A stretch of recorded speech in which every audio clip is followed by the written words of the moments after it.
I've done something. That's exactly right. Okay. Well, I think probably the most efficient use for your time. Okay, you have two options. The first option is I drone on for 12 of the 13 minutes or whatever it is, and take one question. And the second is that I take your question. So okay. Okay. Alors, vas-y donc. Sir, Ukraine, fairly significant announcement today. What's that going to buy? Well, there's a system. It's actually, we started ramping up a little more than a year ago. It's basically the prioritized military equipment for the Ukraine. So it's prioritized by Ukraine. The Pearl acronym is prioritized Ukrainian. And so there are a series of packages that are made available. Canada has participated in a number of them. They're not divisible as package. You can't send part of a missile system. You have to send the whole thing. And with this money, we're going to be able to complete one of the packages with some Nordic partners, with Belgium and others. So the President was not surprising. President Zelensky was grateful. I'd stress a couple of things, and then I'll hand back. The first is that the munitions are being made available. Munitions, a broad, loose term, being made available by the Americans. So it's a question of financing and getting them there. We're doing that. We're getting them there. That's the first point. Second, we had made a commitment earlier this year in February, $2.4 billion for Ukraine, Canadian. So this is part of that overall commitment. We're continuing to provide it. It's part of a bigger puzzle in a conflict where Ukraine is gaining some advantage. Another question, follow-up from me, and then my colleagues have a question.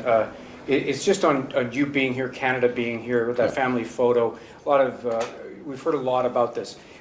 Why so significant for Canada for you to be here and, as you say, deepen these relationships? Because it does, if you turn back time maybe 12 months, it might look a little unusual. It's getting more normal. But why, in your mind, in 2026 is this so important? Well, a couple of things, Graham. A lot's happened in the last 12 months, and some of it we saw coming, but more of it has occurred. And the importance of alliances with reliable partners, deepening those alliances has become ever more so.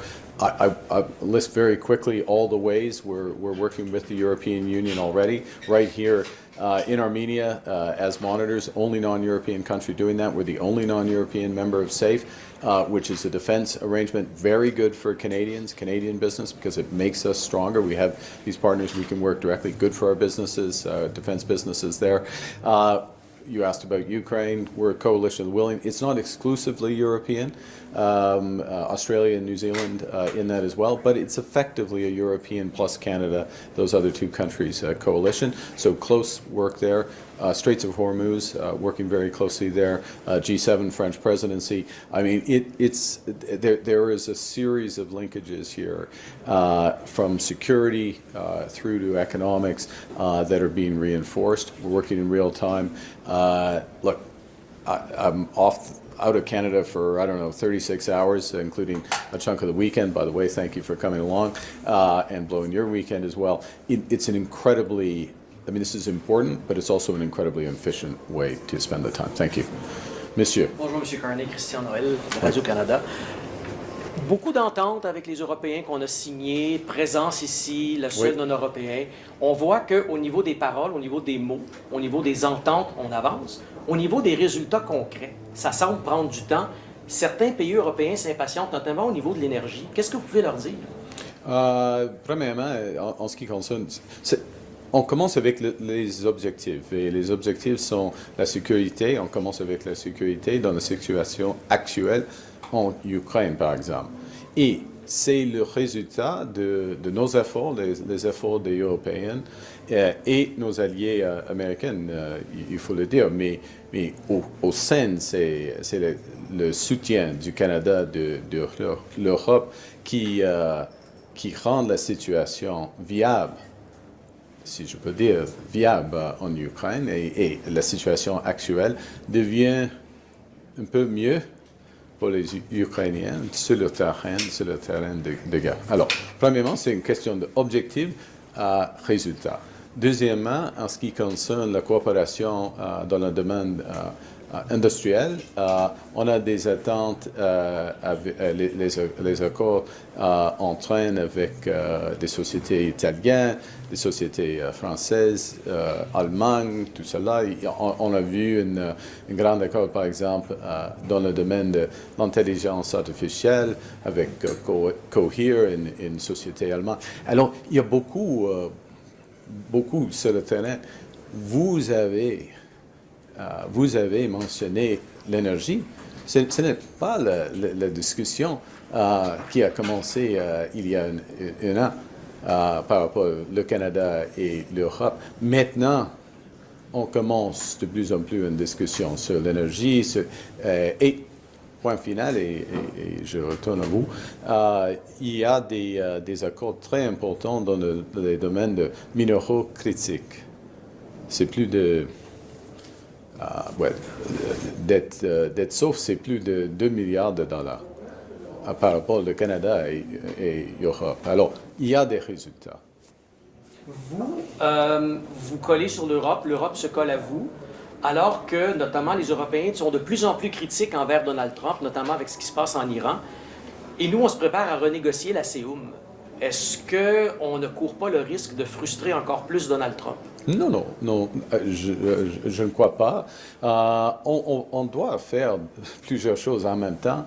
Dans le domaine du commerce, on a plusieurs... Mais les Américains, par exemple, les Américains ont signé plusieurs accords commerciaux pendant la dernière année. C'est le même pour le Canada. Alors, oui, nous sommes en train de renforcer nos liens commerciaux avec les Européens. Mais en même temps, nous sommes prêts à renégocier la CEUM.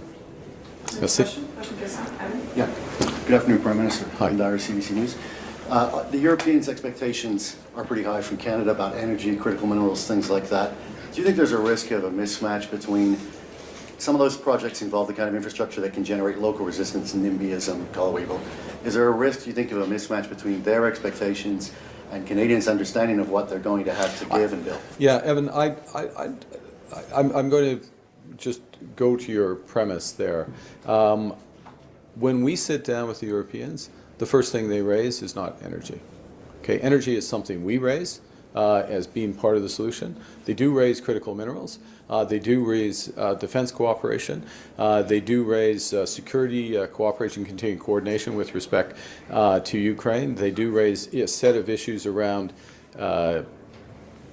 artificial intelligence, space cooperation, the entire digital domain, if I can put it that way, where considerable progress is being made. Yes, energy is part of it, but the framing of this is that the discussions between Canada and Europe start with energy and critical minerals. No, that's just not the way it has been. We do raise energy because we think that in nuclear, with respect to LNG, with respect to, yes, critical minerals as part of the broader energy train, we can be part of the solutions here. But that's a more accurate characterization of the way the discussions are going. And with the Pearl package, this is Yeah. Canadian money buying American weapons, but could you give us some more specifics on what you hope to buy? And are you concerned that the way they've been drawing down their stocks of their own munitions might make it harder to do? Well, I think two things. One, the exact package and the details. I look to my colleagues in terms of what actually gets disclosed relative to the time it gets delivered to the Ukrainians, just from a security perspective. Evan, I can't give you the point answer to that and not betray confidences, if you don't mind, at this stage, but we'll follow up. If we can tell you immediately, we'll follow up afterwards on that. Let me say this about the Americans, which is that, yes, they have there's been a big draw on resources because of the war with Iran, but they have made resources available to Ukraine. These packages are for specific material that will be made available to Ukraine. So they are specific. It's not a generic send money into an account and it waits there until this shows up. And so commend the Americans for making the munitions available. Next question. We've got two more reporters, about 5 minutes. Yeah, left. sorry, I'll speed it up. Mr. Martina Stebbs, Hi. New York Times. A couple of questions in reaction to news from the end of last week. Is Canada concerned about the drawdown of U.S. troops in Germany? What does this mean about NATO more generally? How are you thinking about this issue? Well, we start from this, which is it's our responsibility to fulfill our NATO commitments. That's why we've made the effort and succeeded over the course of the last year to hit that 2% target. There's more to be done. We're going to continue to move forward with that. It's one of the reasons why I'm here, because one of the most efficient and effective ways to meet our NATO obligations is to cooperate with our European partners, other partners, obviously Americans as well, but our European partners, and that's something that's being developed in real time. So it's important at a leader level as well as officials levels to be building that out. The second thing, I sat down with the Secretary General Rutte earlier today. We discussed NATO capacities deployment, the upcoming NATO summit, the priorities in and around there. Obviously, it's of interest and of some concern, speaking for myself, a potential adjustment in U.S. troop forces, but the details are less clear at this stage, and it has to be put against the backdrop of very, very, very considerable American resources, including personnel, but obviously more broadly dedicated to NATO, and a world where Canada, Europe, everybody in that room is taking more responsibility for collective defense. Right. And on a separate, similar, adjacent note, if you will. Follow-ups don't have to have any relation. I was trying. Yeah, I was yeah. reaching. Yeah. We heard at the end of last week about a 25% tariff on European Union vehicles, which somehow obviously chips at the agreement the Europeans had with the United States. Do you feel that vindicates your approach, not rushing into a deal which you've spoken about, or do you feel that it foreshadows difficulty for Canada? Well, I'll leave the specifics of European-U.S. trade relations to the two parties. I think what it underscores is that for us, and we've had this view from the start, that what's important is to understand the objectives of the United States, of Mexico, our two partners in CUSMA, and that any adjustments that are made, and there will be adjustments through these bilateral deals, that they are aligned with the objectives and incentives, in this case, of the United States. So it's that alignment of incentives that is going to make whatever is agreed robust. Okay. Next question, Rafi. Hi, Prime Minister Rafi Bujikanian, CBC. I know Canada and the EU broadly support the Armenia-Azerbaijan peace process. Do you think a true peace can be achieved while there are thousands of refugees from Nagorno-Karabakh who don't have a safe ability to return to their homes right now, and while Azerbaijan holds prisoners of war? Well, as you say, Rafi, it is a peace process. President Aliyev assisted in via video conference in the discussions this morning, as he will this afternoon. I think that's an important sign of the commitment there, the commitment also of the government of Armenia to support. We're doing our bit in terms of engagement with both parties, the monitoring role that we're playing, again, as the only non-European country that's doing that.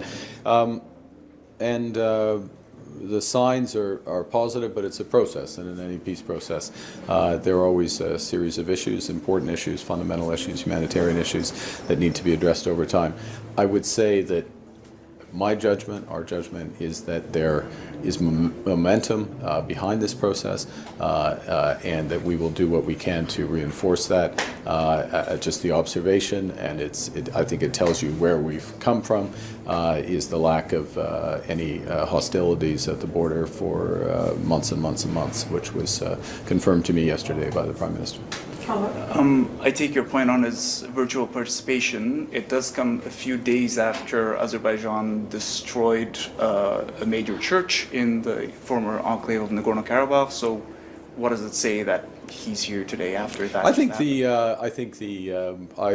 I will refer to the comments of the Prime Minister of Armenia, which underscored the progress that has been made in setting this peace. He didn't mention the issue that you referenced, and his belief, and again, it's in the public domain, but also consistent with our private conversations, that peace is proceeding, a peace process is proceeding. We're encouraged by that. We will do what we can as Canada to support it. Thank you very much. En français, on vous a pas entendu, mais ça va servir à quoi l'argent? Sur l'Ukraine, en français, on vous a pas entendu. L'argent servira à quoi? En ce qui concerne le Pearl, l'annonce aujourd'hui, alors, c'est une annonce très importante selon nous, pour l'Ukraine, parce que pour la défense aérienne de l'Ukraine, il faut avoir de matériel, quelques de missiles et tout cela. Ils sont des équipements américains que le Canada, la Belgique, la Norvège, d'autres pays achètent pour les Ukrainiens et ils sont ciblés par les Ukrainiens. Alors, c'est pour un besoin actuel, un besoin maintenant pour l'Ukraine. Et au fond, le Canada est une partenaire étroite avec les Ukrainiens dans la défense de ce pays, dans cette guerre terrible qui déroule. Mais je veux dire, la situation reste grave, mais l'Ukraine fait de progrès, devient plus fort, et la Russie devient plus faible.